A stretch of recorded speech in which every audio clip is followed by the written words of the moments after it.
Vasario 7 dieną prie Seimo susirinkęs smulkiųjų verslininkų mitingas griežtai pasmerkė vyriausybės planus, žlugdant smulkųjį verslą. Tai buvo dabar, o ne taip senai, kitų jėgų savaip suprantančių savų tikslų išraišką mitingas drebino Lietuvą. Ir vienu ir kitu atveju vyriausybė liko kurčia. Vienu atveju mitinguotojai buvo pavadinti riaušininkais, o šiuo atveju kiti mitinguotojai šešėlinės ekonomikos šalininkais. Šie, tarytum rakštis, dar nebėgantis iš Lietuvos svetur, o bandantis gyventi čia. Prieš 20 metų aš čia stovėjau su padegamaisiais buteliais, saugau po tiltų važiuojančią techniką rusų. Kodėl prieš 21 metus dauguma gynė parlamentą, šiandieną palieka savo tėvynę, o stovėję gyva siena už Lietuvos nepriklausomybę dabar priversti badauti.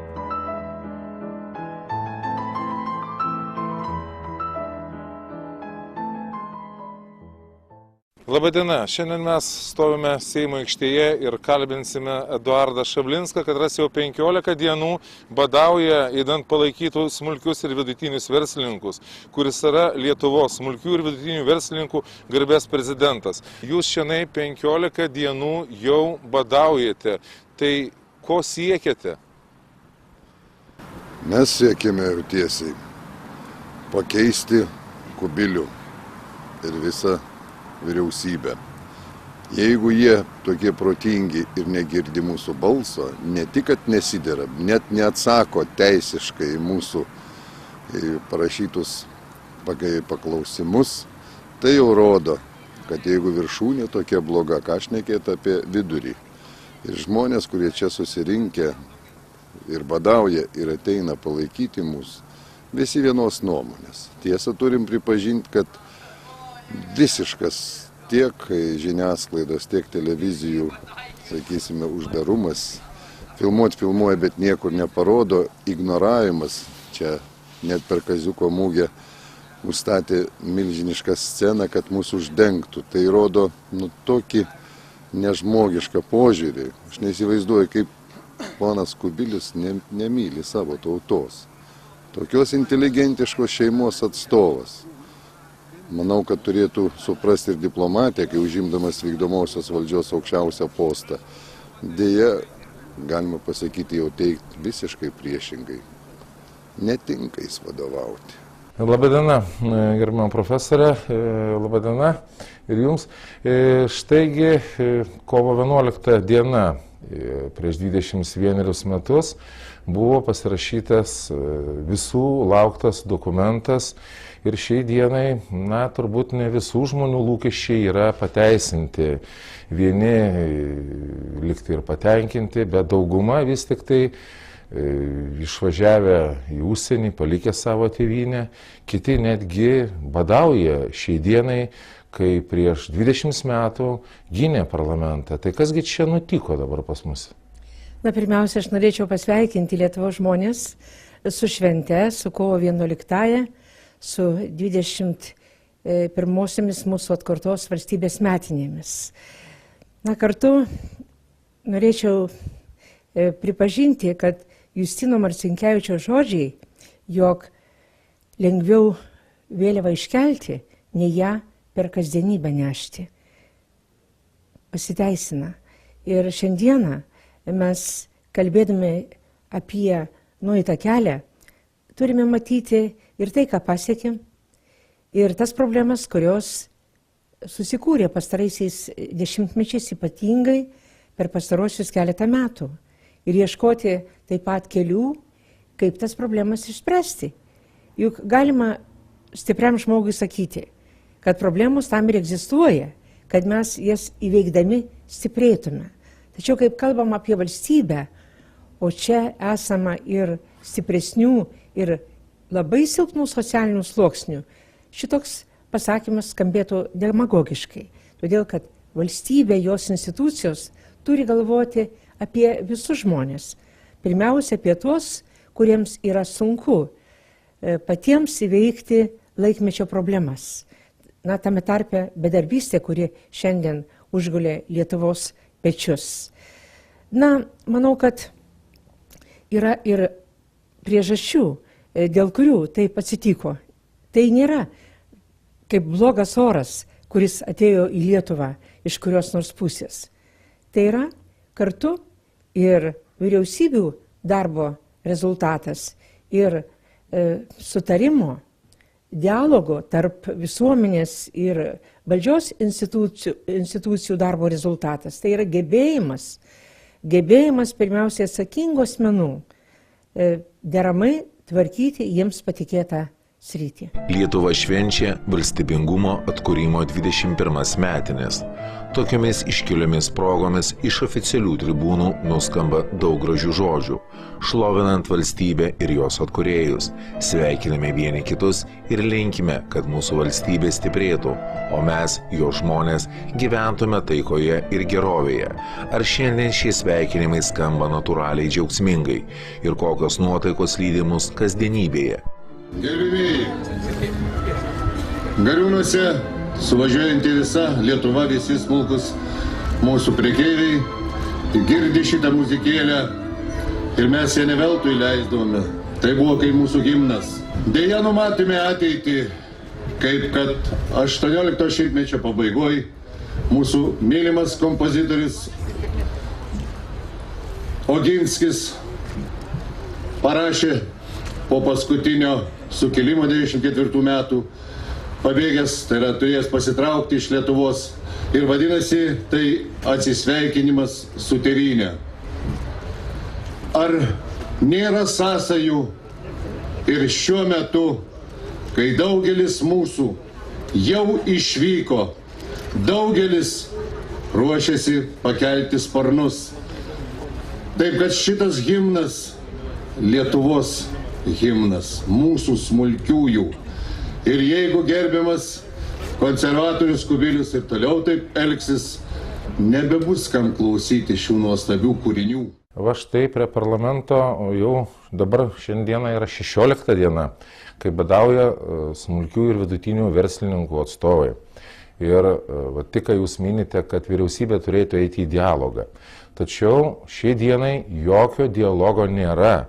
Ir žmonės išėjo badauti ne todėl, kad yra vienas ar kitas sprendimas, pagaliau todėl, kad iš viso nėra dialogo, todėl, kad nusprendžia vienašališkai, nepasitarę. Tai yra, vat, nusprendžiau, taip turi būti ir tai bus gerai. Žinoma, apie tokią tariamą demokratiją prieš 21 metus mes net negalvojom, neįtarėm, kad tokia situacija gali susiklostyti, kai labai pažeidžiama visuomenės grupė, smulkus verslininkai, krizės laikotarpiu nesusilaukia deramo dėmesio, abipusio supratimo, kada vieni negirdi kitų ir žinoma nukenčia silpniausiai. Ir tai, kad dabar jau daugiau kaip 2 savaitės badaujant Eduardui Šablinskui, o jis atstovauja smulkius verslininkus ir prekybininkus, valdžios institucijos nepasidomėjo. Manau, kad netgi patarėjų neatsiuntė pasiaiškinti, pasikalbėti, kartu nesusėdo ieškoti sprendimų. Juo labiau, kad vyriausybės sprendimas vienpusiškai primentat sunkesnės sąlygas, apsunkinant biurokratinę naštą, papildoma apskaita, kada iš tikrųjų netaip jau yra ir ką apskaityti, kada pajamos, uždarbis smulkių verslininkų yra gerokai sumažėjęs, kada jiems patiems tampa sunku išlaikyti savo šeimas, užsitikrinant bent kuklias pajamas. Tai yra labai apgailėtina ir ypač kalbėti apie tai nepriklausomybės šventės dienomis ir žinoti, kad vyriausybei tokie dalykai mažai rūpi. Ji laikosi savo linijos, ji laiko save visada teise. Ta arogancija yra labai būdinga dabartiniai vyriausybei ir visuomenės balsas jų ausų nepasiekia, nebent tik tai vienos prezidentės. Mes pabandysime pakalbinti Lietuvos smulkiųjų verslininkų ir prekybininkų asociacijos prezidentę Zitą Strokienę. Sakykite, o štai tik labai nesenai atsimename mes tą akciją, kur buvo surinkta iš Seimo rūmų ir dabar mes turime graudų rezultatą. ką jūs pasakysite, kaip jūs jaučiatės? Iš tiesų jaučiamės mes labai nesmagiai, nes kadangi vyriausybė visiškai nekreipia į mus jokio dėmesio, o šitos akcijos, kurią jūs prisimenate metu, tai buvo mitingas, vasario 7 dieną buvo priimta rezoliucija, kurios vienas iš punktų buvo bado akcija, jeigu vyriausybė visiškai neis į dialogą su smulkiaisiais verslininkas. Taip ir atsitiko. Mes priėmėme rezoliuciją įteikėme vyriausybei, įteikėme prezidentūrai, įteikėme Seimui ir atsakymus gavome, ar kitaip tariant, sureagavo rezoliuciją tik tai Seimo opozicinės frakcijos. Tačiau ne iš vienos tos institucijos mes negavom jokio atsakymo.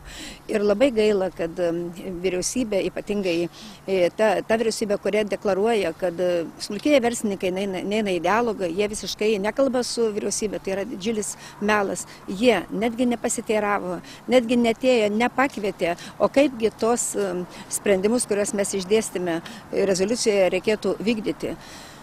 Taipogi mes esame nusivylę ir kitomis institucijomis. Negavome atsakymą nei iš Seimo pirmininkės, negavome atsakymą ir iš prezidentūros. Mes manom, kad prezidentė tikrai, jinai, ko gero, būtų sureagavusi, jinai yra mūsų prezidentė. Tačiau turime įtarimų, kad ko gero ta rezoliucija nepateko pas prezidentę.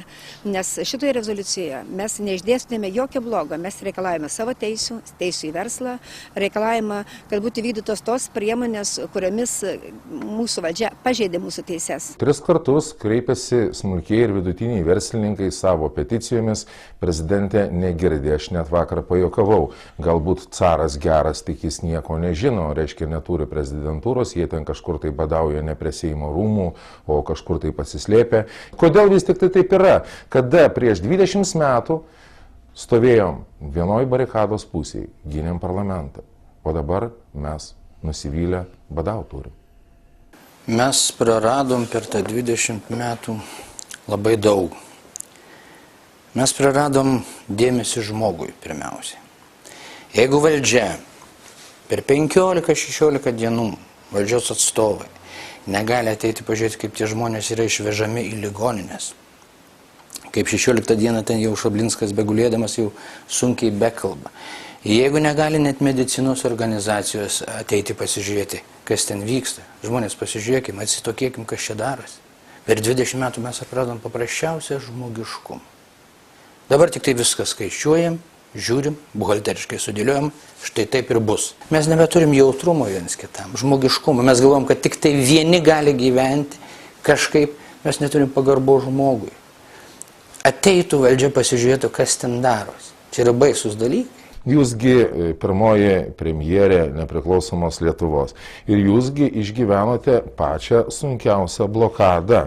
Ir, visi turbūt prisimins, kad, tikraigi ir taip sunku nebuvo, ir tos kainos tokios baisios nebuvo, ir visi dar matė tokią šviesą tunelio gale. O dabar tarytum apatija, visiems rankos vyra, aš ne veltui pasijuokiau, kad kai langus daužo, vis tiek negirdi, kai taikiai badauja, vis tiek negirdi. Tai ką daryti tada? Yra pats paprasčiausias šimtmečiais išbandytas demokratinėse valstybėse būdas. Tai yra rinkti kitą valdžią. Lietuva turėjo šansą pakoreguoti situaciją savivaldybių rinkimuose, tačiau reikšmingesni, labiau tokie ryškus, esminiai pokyčiai, kaip matom, ir neįvyko. Manau, kad tie žmonės, kurie tikrai buvo nepatenkinti situaciją Lietuvoje, nesurado, kur savo gebėjimus išreikšti, kur įsidabribinti, jau senokai arba nesenai išvyko iš Lietuvos ir jie nedalyvauja balsavime. Tuo tarpu tie žmonės, kurie palaiko dabartinę valdžią ir žino kodėl, palaiko todėl, kad gal yra tampriau su ją susiję, gal turi kažkokias malonės arba jau dešimtmečiais savo tikėjimu prisirišę prie konservatoriškos tokios, sakyčiau, pozos, pretenduojant į vienintelius tautos gelbėtojus ir mylėtojus, netgi tada, kada jinai ridenasi žemyn, kada vyksta ekonominė krizė, jie visada eina balsuoti labai gausiai. Ir rezultatas būna toks. Tai paprasčiausias yra būdas sekančiais metais Seimo rinkimuose tą situaciją pakeisti.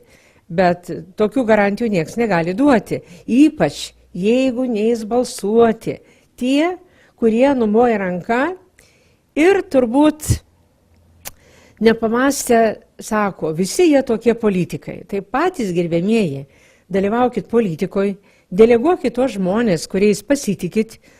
Tikrai jie per akimirką nuėję į politiką nepasikeis ir jūsų neapgaus.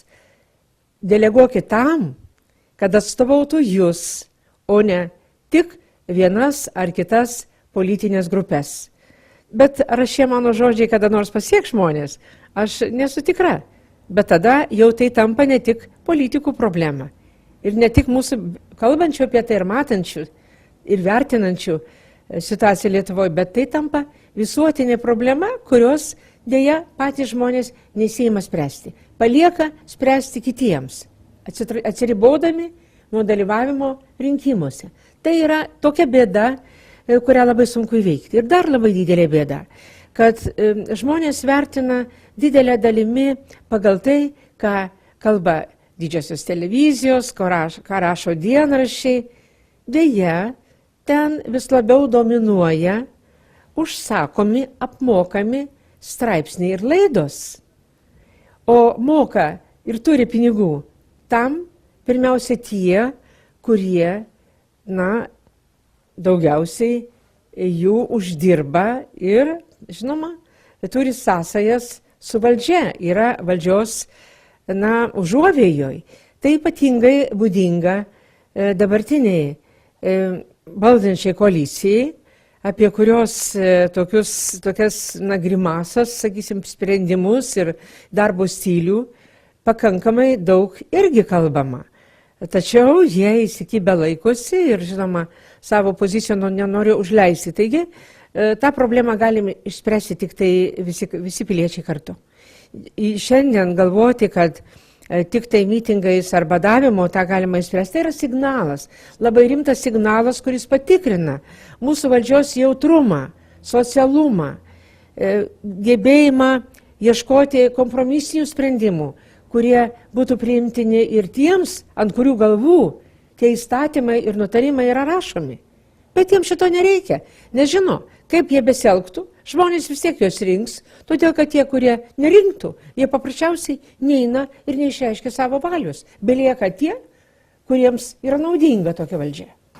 Žodžiu, dar pasižiūrėsim, kaip čia valdžia raudonuos susirinkus kovo 11-ąją, kai šalia žmonės aukojasi vardan to, kas nesąmoningai daroma, tiesiog vaikiškai iš vyriausybės pusės.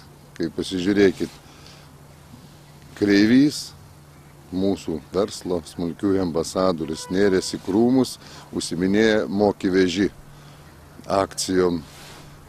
Mailiaus bylos atstovas Starkevičius užsiminėja kasos aparatų įvedimu vietoj to, kad vykdytų žemės ūkio politiką. O Kubilius juos tiesiogiai dengia ir matot, kaip elgėsi su gerbiama prezidentė. Tai jau akivaizdu, kad viskas brazda ir noras įsėdėti, kuo ilgiau sėdi, tuo ilgiau alga eina dvigubinė. Tai įsivaizduoja aš juos. Bet po mūsų, manau, badavimų, kai liaudis susivoks, ponai konservatoriai ne mažiau 12 metų eis į opoziciją. Smulkiai verslininkai yra valstybės stubras, o jis praktiškai smulkusis verslas nepanaikinamas. O vyriausybė laikina. Kiek jie čia pabus ir nukris. Tai badausite iki pilnos pergalės? Taip. Čia, jeigu ponas Kubilius girdi, jis neatkeičia nutarimo. Gerai, mes pakeisim jį. Kovo 11 dienos datoje, kontekste, prieš 20 metų gynėme parlamentą. Daugelis padėjo galvas prie televizijos bokšto, visokiojopai stengiamės ir puoselėjom tą nepriklausomybę. Turėjom viltį, turėjom gyvenimą, dabargi žmonių akise yra neviltis totali, yra apatija, yra jau nieks nebebus, nieko geriau nebebus, tačiau inertiškumas galbūt, kaip profesorius sakė, eina dar balsuoja. Bet kas čia atsitiko, kodėl patys žmonės, gerai, inercija, stovėjo vienoj barikado pusėje, gynė, tai dabar mato, kad nepateisinai lūkesčių, tai gal paimtų ir kažkaip savo valią pradėtų reikšti. Ko čia trūksta, ar kad kaip paskutinė lasda, dar turi lasdą ubagas, ne, tai kol dar lasdą turi, jisai eis, ne, tai reikia jam ir lasdą dar atimti. Tai kaip nugrius tada? Matot, aš visą laiką galvojau, kas atsitiko šitoje valstybėje, kad taip vyksta. Ir visą laiką galvoju, reiškia, kurioje vietoje čia paleistas buvo džinas iš butelio, kad taip įvyko. Vat, ir vienas su kitu nebesusišnekam, nepykanta, priešiškumas. Aišku, be abejo, nesivertinant dar tą lietuvišką pavydo momentą. Kas čia buvo? Betgi buvome vieningi, tokie vieningi buvom, o dabar kas čia dabar? Ir čia buvo vienas momentas, reiškia, kurį aš ir Juozaitis, Arvydas, reiškia, savo straipsnės mini. Suprantat, pirmiausiai buvo nežvelgta intelektualinį potencialą ir kultūrą. Jinai buvo atmesta. Tai kaipgi vis tik tai yra, va štai jūs įveikėte, kaip būdama premjerė, pačią sunkiausią tuo metu blokadą, pilnąją tą žodžio prasme blokadą. Ir besižvalgant į tą kaimyninę Lenkiją, net nereikia važiuoti tolėliau, nėra tos krizės. Kaip čia gaunasi pas mus krizė, net Lenkijoje tos krizės nėra. Tai gal gerai, kad tegul būtų Lenkai užėmę tą Vilnių ir būtų lenkiška ekonomika ir tos krizės nebūtų, gal, Aš vis dėlto manau, kad jūs dabar juokaujat, gerbiamas Sauliau, o aš pasakysiu rimtai. Iš tikrųjų, skirtumas tas, kad pirmoji vyriausybė buvo suformuota ne partiniu principu, o pagal kompetenciją. Kiekvienai sryčiai mes ieškojom, aš siūliau pačius stipriausius Lietuvos žmonės, nepriklausomai nuo to, ar jie priklauso Sąjūdžiui, ar priklauso tada nepriklausomai komunistų partijai vadovaujamai Brazausko, svarbiausia, kad jie būtų lojalūs ir kompetitingi. Ar žinau, kad jūs įsigijot priešų, netgi atmesdami ne kuriuos, kurie bandė pas jūs siūlytis vienos ar kitos ryties ministrais ir jūs atmetėte, aš tai gerai puikiai žinau, kad priešai jums su manim, todėl kad siūlėsi arba ministrais, arba netgi vicepremjerais, bet aš neleidau nei savo, nei maniau, kad apskritai leistina siūlyti, pritarti norams žmonių, kurie nežinia, ką jie ten veiks. O tai, kad čia dabar ranka plauna, kompetencijos nebereikia? Aš manau, kad tas partiškumo suabsoliutinimas yra labai žalingas. Pirma, partijos neturi atsakomybės, kad jos siūlo į ministrų postus, į premjerų postus žmonės, neturinčios kompetencijos toj srityje, ir apskritai dažnai neturinčios valstybės valdymo kompetencijos ir patirties, tai viena, o tie žmonės, jie priima kaip karo lauko grobį šitą postą ir be ceremonijų eina manydami, jeigu man duoda, vadinasi, kodėl ne. Ir štai šitokia situacija nebe pirmą kartą pasitaiko, kada grinai ne dėl kompetencijos, pavyzdžiui, kad ir Gedimino Vagnoriaus vyriausybė suformuota buvo taip apgraibom iš žmonių, kurie labiausiai siekė tos valdžios, o ne sugebėjo dirbti tam ar kitam poste. Buvo dar viena krizė, vėlgi beveik tų pačių asmenų sukelta, gal ne tai, kad veiksmais tiesiogiai sukeltas, bet neveikimu, nesupratimu, negebėjimu ir arogancija, neįsiklausimu į specialistų patarimus, kad ir dabartinė vyriausybė, dar 9 metų pradžioj mes ekonomistai vienbalsiai aiškinom, ko negalima daryti, kaip negalima manipuliuoti mokesčiais, kaip svarbu yra laiku daryti investicijas ir kurti darbo vietas, kartu plėtojant ir infrastruktūrą, o neleisti ekonomikai sužlugti, darbo vietoms sumažėti, o paskui jau reikia mokėti bedarbių pašalpas iš mažėjančių biudžeto pajamų ir skolintis beprotiškai, kaip per 2,5 metų daugiau kaip 2 padidėjo valstybės skola, 2,3 karto padidėjo valstybės skola nuo 17 milijardų iki beveik 40. Tai yra katastrofiški dalykai ir svarbiausiai netgi toj situacijoje jie suranda tokių išsisukinėjimų, tokių legendų, kad štai ekonomika jau atsigauna, kai to atsigavimo nėra ir negali būti, žinant, kad išsivažinėjo žmonės, kad daugybė verslo įmonių subankrutavo arba keliasi į kitas šalis ir kad tai užkoduota dar eilę metų į priekį. Ir kiekvieni metai, kiekvienas mėnuo, kai dirba nekompetitinga valdžia, atsieina Lietuvai šimtus milijonų ir milijardus. Deja, jie ateina ne su ginklu, jie yra išrenkami, aš vėl grįžtu prie to paties. Žmonės įsirenka tokią valdžią, kokios nori.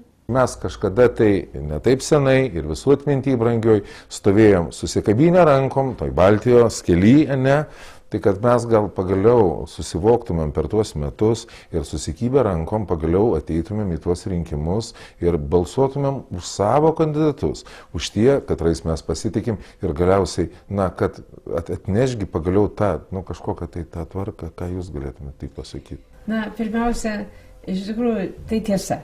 Bet kai eina kalba, kad palaikykim tuos, kuriais pasitikim, tai pirmiausia apmastykim, kuo ir kodėl pasitikim. Tada bus aiškiau ir pasirinkti. Albinai, o jūsų nuomonė kaip čia pabaigai tokį akcentą? Iki rinkimų dar toli. Dar metai su geru gabalėliu. Ir aš manau, kad čia prasidės judesiai ir žmonės truputį pradės judėti, pagaliau pasibus lietuviškas baudžiauninkas širdyje, pradės irgi judėti, jam nebepatiks, kiek ten galima žiūrėti į Briuselio, reiškia, nuleistus įstatymus ir pagalvos, ar tai jau būtinai šitokį. Pasigalvos ir, reiškia, su kuriais kaimynais pradėti bendrauti, ar su vienais, ar su kitais. Pradės ieškoti santykių su latviais, su tais pačiais lenkais, su tais pačiais rusais, su baltarusiais. Aš manau, kad viskas bus, kaip čia pasakyti, ateityje. Bet aš manau, per šitos metus permainos mūsų laukia, pusantrų metų imkė. Permainos laukia didžiulės ir pajudės. Gal pagaliau, profesorė, žmonės pradės galvoti, kad ne tik, kad, ten Petras Jonas man patinka, bet ką jisai dar sugeba, ar jisai turi kompetencijos, ar jisai turi žinių, ar jisai gali, o ne tai, kad, jisai, gražus. Rinkimas į valdžią nėra grožio konkursas. Svarbiausia, kad būtų kam rinkti, kad tik Lietuva neišsivaikščiotų. O tie, kurie eina rinkti, vadovautųsi ne kokiais nors jausmais ar, sakysime, ieškodami akimis gražaus vyro ar gražios damos, o vadovautųsi protu ir savo interesais. Tuo savo laidą ir baigsime, palinkėdami jums visiems kuo geresnės ateities ir kad prieš 21 metus kovo 11 nepriklausomybės siekiai ir lūkesčiai išsipildytų.